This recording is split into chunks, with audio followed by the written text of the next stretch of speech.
There's another blooper for you. Well, all well. So it's a new day. Burning? Oh, that battery's flat too. Hello. Need a hand? This year we decided we have. See you then. I didn't know we were doing that. I thought we were doing the whole thing again.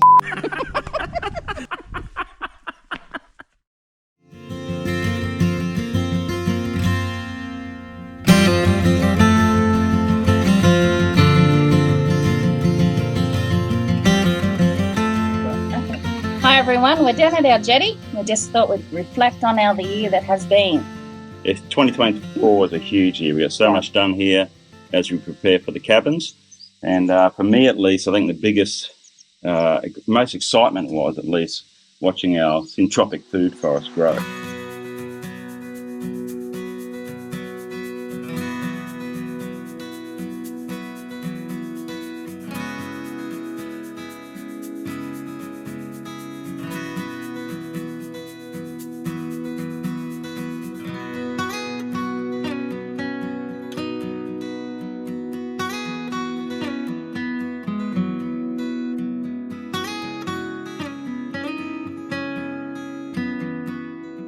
We've had an abundance of fruit on the trees. We couldn't keep it all, being the first crop. They're only been in the ground 14 months. Yeah, 14 months. And when we planted these trees, essentially this size, some are a little bit bigger, but now they're well over our head. And that's pretty much everything. The macadamias, the mangoes, the avocados, all the stone fruit. It's looking sensational, isn't it? The olives we didn't have great success with our olives. Yeah, there's something going on there. I like it. Oh, look at this. Our sad olive. I think he's had its day. But I know they're planted down the end of the orchard where the soil gets a little clayey, so maybe I need to look at rectifying that. Yeah, wet feet. But for the most part, we're very excited. We did our first chop and drop just last week of the eucalyptus, and we did plant those as tube stock. They were the pot was this high, and the plant was this high, with the pot that high, and now some of them are 6 meters tall. So that's in 14 months. Yeah. Incredible. So we're very, very happy with that. And you and Nicole also been making vegetable gardens? Yes, we've been planting out all of our seeds and we've planted them in the ground now since then too. We've got zucchinis, capsicums. Yeah. And then we also have all the vines growing right now. Pumpkins, watermelons, rock melons. So we'll be right for Christmas. Yes, watermelons. Yes, it's looking amazing. Yeah, it does. So this year, Ross and I built you will notice on one of the early episodes, we built the compost heaps.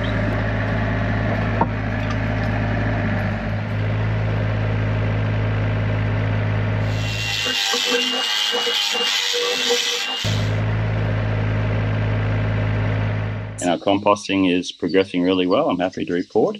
And soon in the next year, we're going to start building some raised garden beds out of the same concrete sleepers. So I'm really, really looking forward to doing that because we can cover them with some kind of netting to keep the moths and the bugs and the grubs off. We don't use the chemical here at Seven Hills Estate, so we'll need to find another solution. Yeah, netting them will be. Yeah, it's exciting times. Yeah, it is. We also like to have a garden, flower beds. Yeah, bring the bees back with flowers. Yeah, that's right. So, nice work.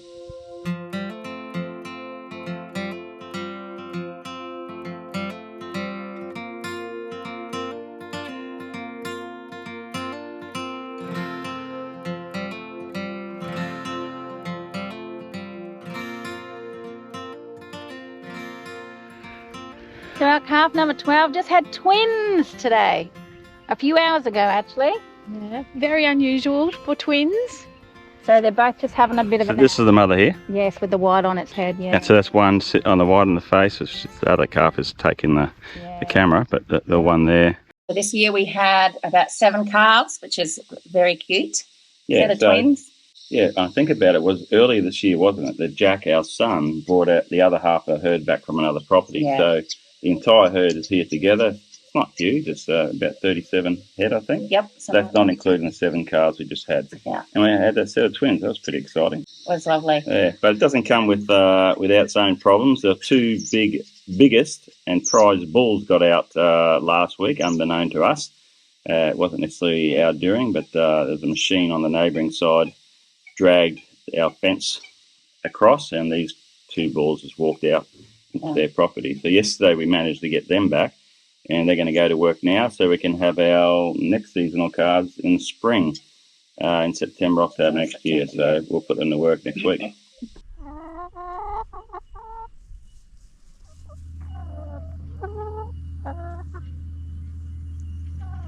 So we have 15 chickens and we get an egg every day. They're very good girls, good layers. An egg every day from every chicken. Yes. So 15 chickens, 15 eggs. 15 eggs we're getting each day, more than we need. So we're giving away a lot of eggs at the moment, which is great. The old chicken or egg factory is doing its thing. Yeah. And then Ross and I built, I don't know if you can see it in the distance, it's over there. We built the sheep shelter.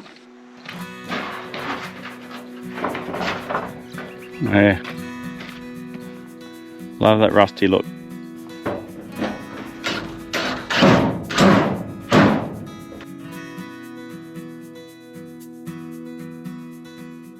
But we have to finish off that yard by splitting into 3 paddocks. That's another project for, I hope, early next year, because I really want to get those sheep in there to keep that grass down. I've been using the tractor at the moment. It's not the most ideal tool for mowing the grass. Sheep will be much better, won't it? Yeah, no, it'll look good. Maybe a couple of goats. Excellent. I guess the other big job is also the continued restoration of the rainforest.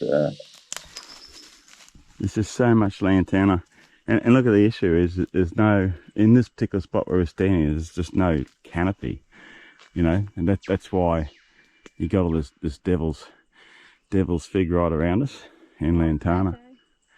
Yeah, this is Michelle, this is a nice, it's gorgeous. This is a Moreton Bay fig.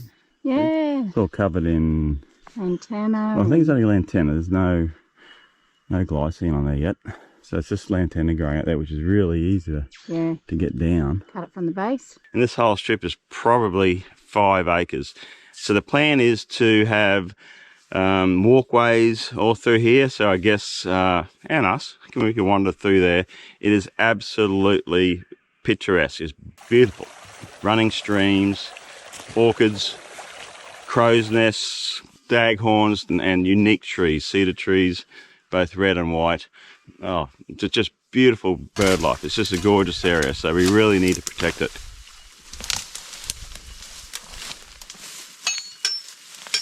Help everybody see what I'm doing, Annie.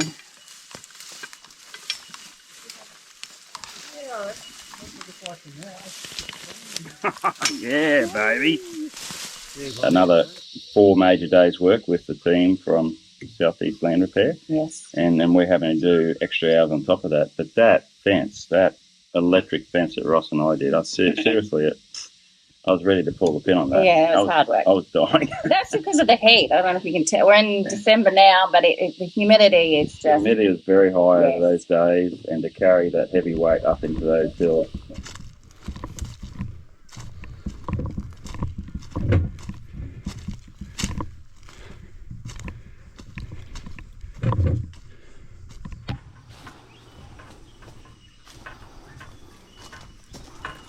But it was very difficult. Yeah. Got it done. Yeah. And then in regards to, we think about the flora again, we also did all that planting down the side of the driveway. That was how many trees? 200 we planted. 200, and we still haven't got them all. That was a grant from Land for Wildlife. So, well, they granted them. We didn't apply for it necessarily, but we have another 70 to pick up. Another 70. We might do that this week and get them in the ground too while it's growing period. Yeah. And the third and final thing regarding, the native flora is, well, native wildlife in general, really, because we applied, you'll see an earlier video, for voluntary voluntary conservation agreement, which it's called a nature refuge. We're allowed to name it. It's called Seven Hills Nature Refuge. Because you've got to think about these things in terms of not just how you would define and apply sustainable grazing, but how someone else in the future might. Yeah, because this is one of the benefits I see of this is locked up then, right? Yeah. So that's the goal for me. If you can say, well, what we're doing here, all this work we're doing is not going to be lost. We're locking this up. Yeah. I've gone and finished the paperwork for that. It's off now. I sent that away yesterday, the final paperwork, and that gets submitted to Parliament. It gets raised in Parliament, I think, early in the new year. So we're hoping to know by, say, the middle of 2025. That's pretty exciting. all the hills you see around us will be part of that nature refuge. Yeah. There's been a fair bit of infrastructure built too this last year. And for me, I think the biggest thing was that new fence, wasn't it? We had to get, was it TAG? Tim and TAG, yes. So Tim from TAG. Yeah. So TAG fencing, rural fencing, I think it was called, and they did a fantastic job.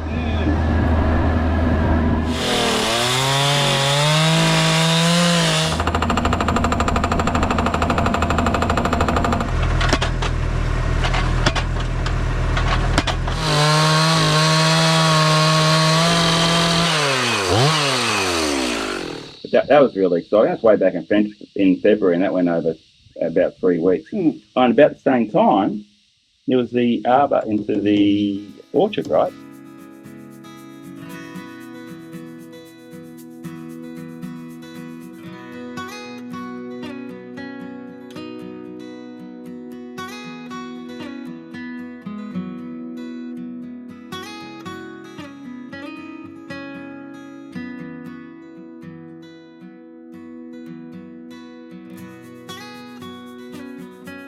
Oh, wow. Look at that seat. Wow. Such a neat job. That's wonderful. Very neat. Ross, you must be so proud of it. Yeah, it's good. Smick. Yeah. Ross did that. Oh, and we went to, we started off to Saudi Arabia and Dubai for work, but he did a little R&R. I don't mind admitting, for a week. Where were we? Lisbon. Yeah, that's cool. And Madrid. That was cool.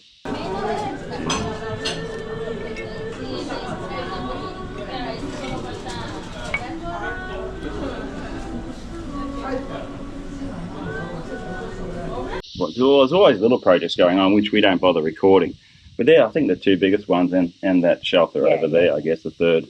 But we're always tinkering somewhere, just completing and getting the infrastructure ready for the visitors next year.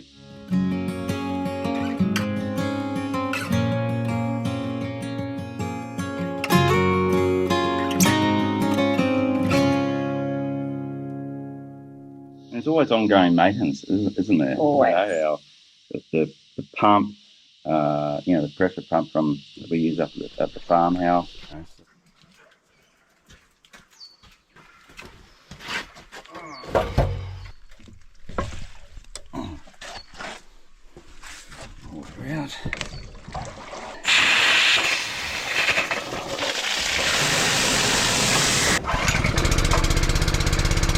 The high Mac, our essentially brand new high Mac, the gearbox. No, it wasn't a gearbox, the motor.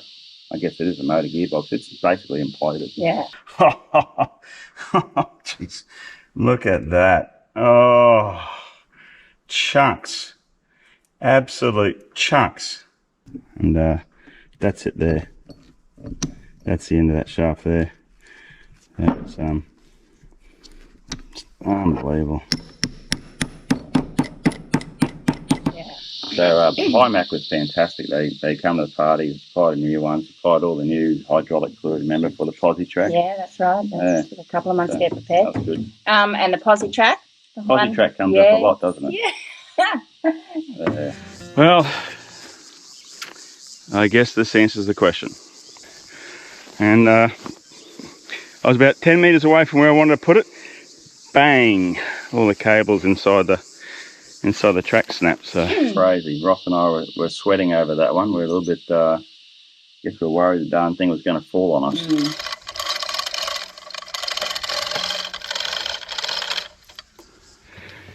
Whew. You hear me huffing and puffing. Very close. But we managed. You did. And I got to buy myself a new grease gun. New grease gun. Let's not forget about that. It's a must-have. Must have. It was a game changer. That's it. Ross says a game changer. It changed the game. Tell you what, that makes a huge difference. That used to just ache in you. Yeah, I know. One day, two machines in the same time, and I was knackered. This is a game changer, this one. Hear that, Michelle? Game changer. Wonderful. Anyway, maintenance continues. Yeah, every day. Lesson learned. We've had some great social events this year as well. our camp oven cook-off, our annual event. Yeah, it's the second Great annual success. event, right? Yeah, it was a huge success. Where are we going from the top end? No, that's the end. The fourth one, and I said from your left. Talked about that. Okay, you'll go, man.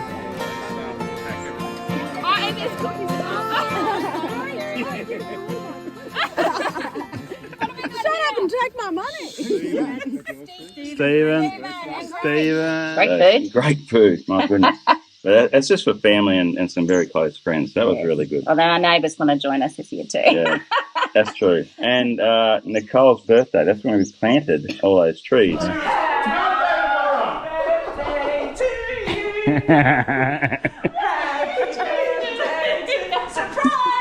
Happy birthday to you.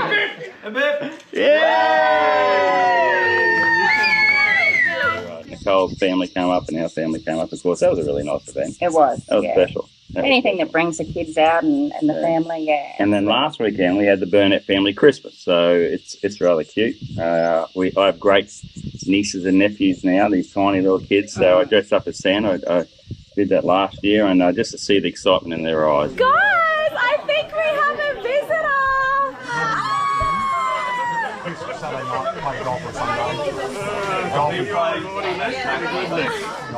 You look like you're on the naughty list. Are you on the naughty list? No. Are you sure? Merry Christmas. Just be my true. You want a present? Are you being a good boy? Oh, yeah?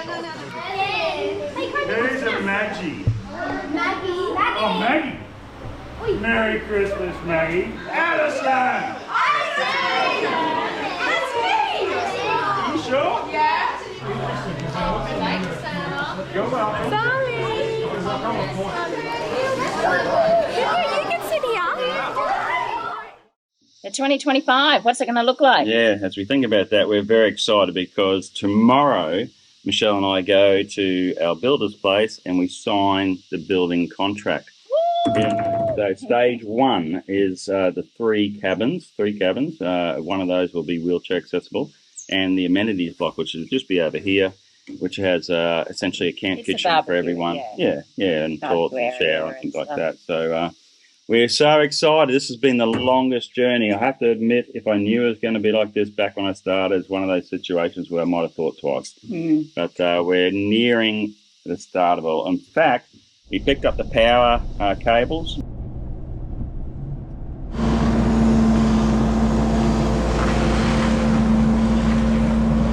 And in 2 weeks' time, you start digging those trenches. You'll see an earlier video. I think it's way back in February. We're talking about digging the trenches for the power. While all this fencing's been going on, Ross and I have to get ready for the construction of the cabins. And one thing we have to do is run cable in trenches all the way back to the power room, which is in the shed. So we slashed this yesterday and we measured it's 260 meters, I think maybe 270 meters to this point, all the way back to the power room. So we're going to put that much cable underground to here and then over to cabin number 1, which is to the left of me, shoot another 60 meters to there. So it's a heck of a long way to dig that trench and to lay it. So that's a big project. We'll record that for you. And next year is going to be a big year of recording all the construction that's going on, because we really like to hope we can open sometime during the winter, don't we? In July, maybe, yeah. Yeah. So the other milestone we hit just this last week was 500 subscribers to this channel. So thank you all. It's great having you along for the ride.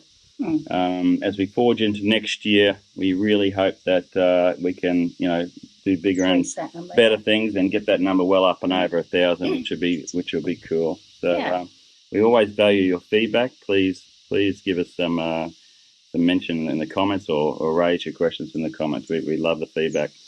And if you know a little bit about me from a previous episode, you'll know my background. Well, we're both in education, but I'm a mathematics guy. I specialise in elementary mathematics, or primary school mathematics, they call that here in Australia. And I have a business that publishes, and we also train teachers around the world. Trying to get them better prepared for what happens in high school. And yet we're still way behind. You look at some of the other curriculums from other countries, they're still way behind what they do in other places. So as a result, And through the success and the experience we've had with this channel, I've decided to start another channel on mathematics. So if you're a teacher yourself, primary, elementary, or maybe you're a parent of a young child, I'd encourage you to check out The Number from Down Under. We would use a pictorial model. So you have something that's concrete, hands-on, and the teacher can speed up the process by using a pictorial model like this. It provides a link between the concrete and the symbolic that comes next. And there you'll see our unique approach to teaching mathematics. So we'll put a link below and you can check that out. I guess that's it. It's been a terrific year. Yes. I look forward to next year. Yes, we'll be here. We'll be here. Yeah. So have a safe and happy Christmas. Hope you catch up with all your family and friends. Enjoy the festive season and make sure it's a safe one. So stay cool. Woo. Cheers, everyone. Thank you. Merry Christmas. Bye. Stick around for 2025.